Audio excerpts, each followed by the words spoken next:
भारत में हर वर्ष 2 करोड़ 40 लाख नौजवान बेरोजगार, प्रति 8 मिनट में एक बलात्कार। सीपीआई नेता अमरजीत कौर की दहाड़। रिपोर्ट जितेंद्र हरी पांडे। साथी से भारतीय कम्युनिस्ट पार्टी के स्थापना दिवस और शताब्दी वर्ष की शुरुआत पर कानपुर में एआईटीयूसी एटक की महासचिव एवं सीपीआई की राष्ट्रीय सचिव कॉमरेड अमरजीत कौर ने धारा प्रवाह बोलते हुए भारतीय जनता पार्टी और राष्ट्रीय स्वयं सेवक संघ पर गंभीर सवाल उठाए। मूल रूप से पंजाब की निवासी अमरजीत कौर हिंदी की धारा प्रवाह वक्ता हैं। वे 1979 में देश के सबसे पुराने छात्र संगठन ऑल इंडिया स्टूडेंट फेडरेशन की दूसरी महासचिव बनी। राष्ट्रीय महिला महासभा की भी राष्ट्रीय महासचिव रह चुकी हैं। वह देश के सबसे पुराने मजदूर संगठन एटक की महासचिव हैं। उन्हें स्वतंत्र भारत में एटक महासचिव के रूप में पहली महिला का गौरव भी प्राप्त है। अमरजीत कौर जब भाषण देती हैं तो उनके राजनैतिक विरोधी भी गौर से उन्हें सुनते हैं। हिंदी में धारा प्रवाह और मुद्दों पर उनका भाषण लोगों के आकर्षण का केंद्र होता है। सुने अमरजीत कौर ने सीपीआई शताब्दी वर्ष पर क्या कुछ कहा। आज बहुत भयावह स्थिति है और दुनिया का जो हंगर इंडेक्स है, भूखमरी का एक इंडेक्स तैयार होता है दुनिया के पैमाने पे, उसका सर्वे करने के बाद हिंदुस्तान की हालत पतरा है। क्या हालत है हमारी? 125 देशों में हम 105वें स्थान पे हैं। हमसे बेहतर स्थिति में पाकिस्तान है, बांग्लादेश है, श्रीलंका है, नेपाल है। हिंदुस्तान की हालत नीचे धंसी हुई है। अगर महिला की बात करें, महिला के न्याय के सिलसिले में जेंडर इक्वालिटी का जो सूचकांक है, वो जो परसेंटेज है, उसका इंडेक्स है, उसमें भी हिंदुस्तान की हालत गिरी है। इस जमाने के अंदर गिरनी ही थी जब प्रधानमंत्री ब्रिजभूषण शरण को सुरक्षा दे रहे थे, जिसने हमारी महिला पहलवान जो हमारे लिए मेडल जीत के लाई, उनके साथ दुर्व्यवहार किया। और जब वो दिल्ली के अंदर जंतर मंतर के ऊपर आंदोलन में थी, सुनवाई नहीं हो रही थी। सुप्रीम कोर्ट से ऑर्डर लेके उनकी एफआईआर दर्ज हुई, उस पर एक्शन नहीं हो रहा था।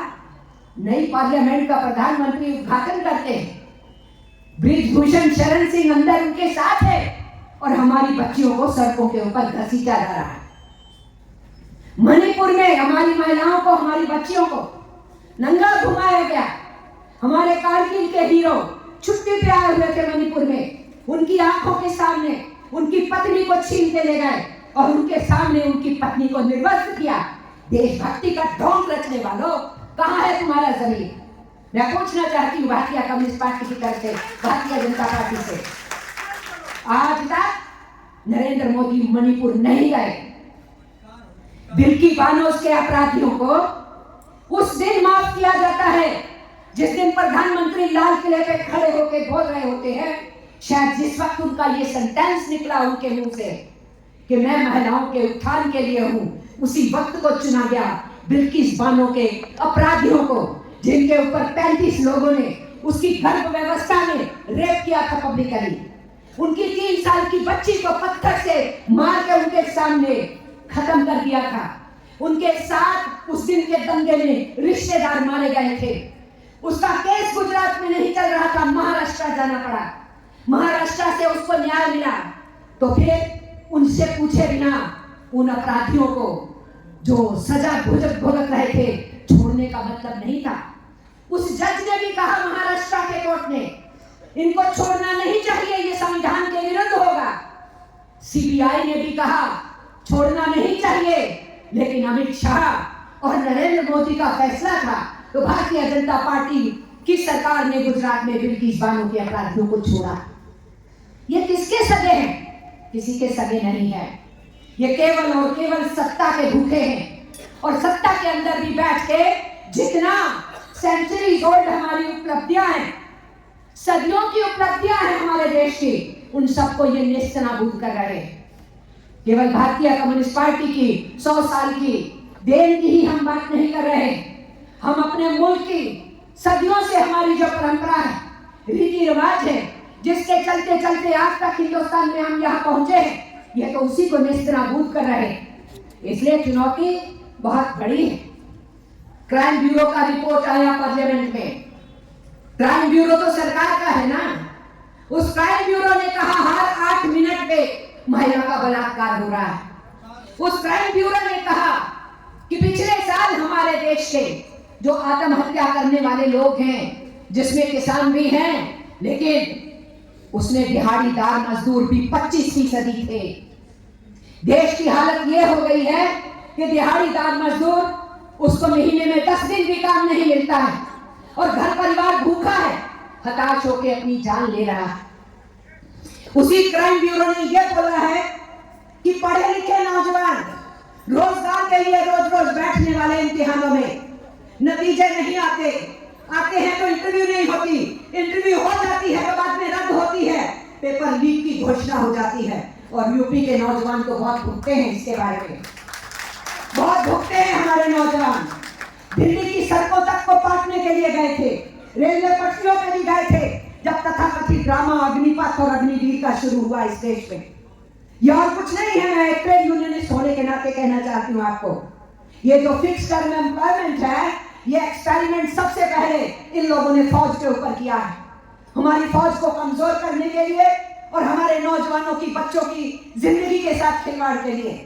जिस उम्र में बच्चे engineering, medicine, post graduation, PhD कर रहे होते हैं, कैरियर बनाने की बात में लगे होते हैं, उस उम्र में नरेंद्र मोदी की सरकार, अमित शाह की सरकार, योगी की सरकार उन बच्चों को कहना चाहती है कि अब तुम रिटायर हो चुके हैं, 17 साल की उम्र में भर्ती करोगे, अधकचरी ट्रेनिंग दोगे, 4.5 साल के बाद उनको उठा के पटक दोगे और उनको कहोगे अब तुम रिटायर ही हो गए 21-22 साल की उम्र में।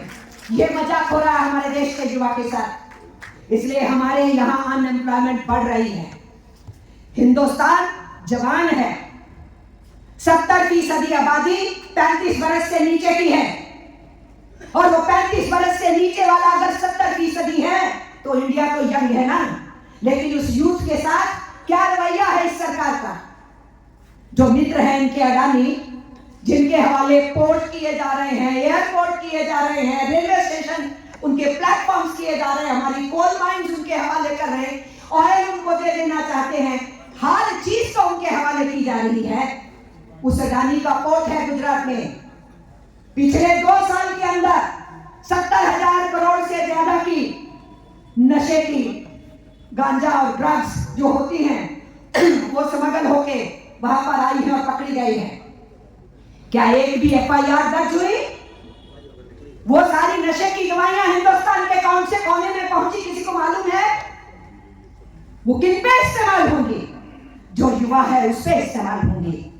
युवाओं को नशों में धकेलो और या युवाओं को एक और दूसरा नशा दे दो, वो भला पकड़े, तलवार पकड़े, त्रिशूल पकड़े और जिसको बीजेपी, आरएसएस, विश्व हिंदू परिषद दुश्मन करार दे उसको मारने के लिए चल दे। हमारे यूथ की जिंदगी को बर्बाद करने का रास्ता अपनाया जा रहा है और इसीलिए अनएम्प्लॉयमेंट भयंकर है। जून में जब बजट पेश हुआ था, अब फरवरी में होना है, जून में लोकसभा के चुनाव के बाद बजट पेश हुआ, आधा अधूरा पेश होना था क्योंकि जनवरी में आधा था, जून में उसको 24 आखिर तक का करना था। अब 25-26 का बजट आएगा। उस बजट को जब पेश किया गया उससे पहले एक इकोनॉमिक सर्वे निकलता है, वो भी सरकार का होता है। इकोनॉमिक सर्वे में सरकार के उस रिपोर्ट में क्या कहा गया कि हर बरस 2,40,00,000 नए नौजवान रोजगार पाने के लिए तैयार होते हैं बाजार में। इसके अंदर जो बेरोजगार बैठे हैं उनकी गिनती नहीं है, जिनको पूरे दिन काम नहीं मिलता उनकी गिनती नहीं है, जो अधकचरे हैं, कभी काम मिला कभी नहीं मिला, उनकी गिनती नहीं है, वो अलग हैं, वो बेरोजगार हैं। जो हर साल 2,40,00,000 ऐड हो रहे हैं। तो कहां खड़े हैं हम बारूद के ढेर पे खड़े। हमारा युवा परेशान है। महिलाओं की हालत मैंने आपको बताई। और मजदूर आंदोलन करता है, सवाल करता है, अपने हक मांगता है, न्यूनतम वेतन चाहता है, सामाजिक सुरक्षा चाहता है, काम के स्थान पे सुरक्षा चाहता है, अपनी बुढ़ापे के लिए पेंशन मांगता है। मजदूर के आंदोलनों को कुचलने के लिए श्रम कानून लाए हैं 4 कोड। हमने जो लड़ के अंग्रेजी राज से लेके आज तक 150 वर्षों की लड़ाई लड़ी है हमारे देश के मजदूर आंदोलन ने, एकक के बनने से पहले और एकक के बनने के बाद से जो हमने कानून हासिल किए, नरेंद्र मोदी की सरकार उस पर पानी फेर रही। इसलिए ये आंदोलन मैदान में उतरेगा, तेजी से आगे बढ़ेगा और झंडा इनका भी लाल है, ज्यादातर ट्रेड यूनियनों का, तो इनको कुचलना जरूरी है। ये है नरेंद्र मोदी की सोच। जमीन देनी है इन कॉर्पोरेट घरानों को, इसलिए किसानों की जमीन पे भी नजर है, हमारे पब्लिक सेक्टर पे भी नजर है। पब्लिक सेक्टर की भी बहुत जमीन है, हमारी बिजली के विभागों की बहुत जमीन है, हमारे टेलीकॉम के सेक्टर की बहुत जमीनें हैं, हमारे डिफेंस के सेक्टर की बहुत जमीनें हैं, हमारे कोल माइंस के बहुत बड़े अदारे हैं। सब जगह के ऊपर जमीन पे नजर है। पब्लिक सेक्टर को खत्म करने के फैसले लिए जा चुके हैं, एक एक करके उनको खत्म करने की कोशिश है। जो पब्लिक सर्विसेज है उसका निजीकरण हो रहा है। आपके यहाँ उत्तर प्रदेश में बिजली के साथ ही एजुकेशन में है एस्मा लगा रखा है योगी की सरकार ने। पूरे देश में लड़ रहे वो, हर हिस्सा संघर्ष पे है। इसलिए मजदूर लड़ते हैं, आवाज उठाते हैं, सड़कों पे आते हैं, हड़ताल करते हैं, इनकी घिघी भी पकड़ के बांधनी चाहिए। ये है उनकी नीति। और किसान की जमीन पे तो नजर है ही। चीफ मिनिस्टर रहते हुए नरेंद्र मोदी ने कहा था स्वामीनाथन की रिपोर्ट लागू होनी चाहिए। प्रधानमंत्री बनते ही नरेंद्र मोदी ने उस रिपोर्ट को कूड़ेदान में डाल दिया। तो हमारे किसानों के विरुद्ध ये सरकार है। इसलिए मेरा आप साथियों से कहना है, इनकी आवाज को उठाने वाले, आंदोलनों को कोई अपना स्थान देने वाले टीवी चैनलों को खरीद लिया इनके कॉर्पोरेट घराने के मित्रों ने। इसीलिए लोगों ने उसका नाम मोदी मीडिया रख दिया है। बड़े बड़े अखबारों को बोल दिया अगर विज्ञापन चाहिए सरकार का तो तुम्हारा अखबार चलेगा, तो वो तभी मिलेगा अगर हमारी बोली बोलोगे। इसलिए ज्यादातर मेजर नेशनल न्यूज़पेपर इनकी बोली बोलते हैं। कहीं कहीं कोई डिस्ट्रिक्ट न्यूज़पेपर, वर्नाकुलर न्यूज देने वाला आपकी खबर वहां के आंदोलन की देता है। तो मीडिया पे कंट्रोल है।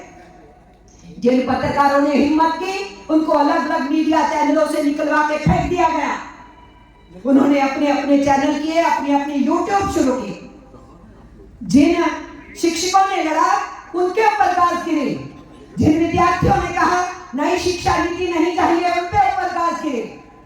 और इसके साथ साथ आप ये देख सकते हैं कि जिन लेखकों ने आवाज उठाई, जिन फिल्मकारों ने आवाज उठाई, जिन नाटक कर्मियों ने आवाज उठाई, उन सब के ऊपर इनकी गाज गिरती है। क्योंकि ये फ्रीडम ऑफ एक्सप्रेशन में यकीन नहीं रखते। हमारी अभिव्यक्ति की स्वतंत्रता हमें हमारा संविधान देता है, लेकिन नरेंद्र मोदी की सरकार उसको नहीं मानती। हमें अलग राय रखने का हर मामले में अधिकार देता है कॉन्स्टिट्यूशन, ये उसको नहीं मानते हैं। इसलिए इनका जो रवैया है उस रवैये के हिसाब से डेमोक्रेसी के नाम पे वोटों के जरिए से चुनाव भी जीत रहे हैं और संविधान को भी नहीं मान रहे हैं। उसकी जगह अपनी मनुस्मृति लाना चाहते हैं और प्रैक्टिकली उसको थोप रहे हैं। हम इतने बड़े खतरे में इस वक्त मौजूद हैं।